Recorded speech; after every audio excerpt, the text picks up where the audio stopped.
Welcome back, everybody. Today I'm going to continue talking about the Monstera, and this one is going to be about how I water my Monstera.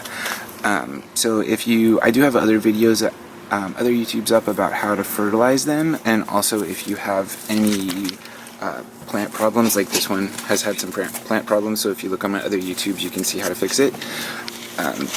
But what I'll show you is watering a Monstera is pretty easy. These plants don't like to be too wet. I know they're tropical, but they actually like to be pretty dry.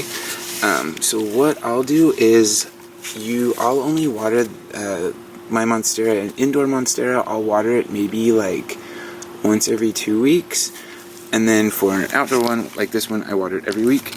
And usually what I'll do is you want to make sure that the top 2 inches are dry. So you can see that, I don't know if you can see it, but once the top 2 inches are dry, then I'll water it. I'll water it so that the terracotta pot looks wet from the outside. So I don't soak it, I don't completely soak it like you would do with a terracotta, but I'll pour enough water where I can see the water has kind of permeated the terracotta towards the bottom. So you don't want to overwater it, you want to just add enough so that it gets wet. And usually it's like one of the small watering cans is perfect. And then I've noticed it's done fine. So when you're watering a Monstera, check that the top 2 inches are dry, and water it only enough so that you water it with a small watering can, only so that you see the outside look a little bit wet, like on the terracotta pot, but don't soak it.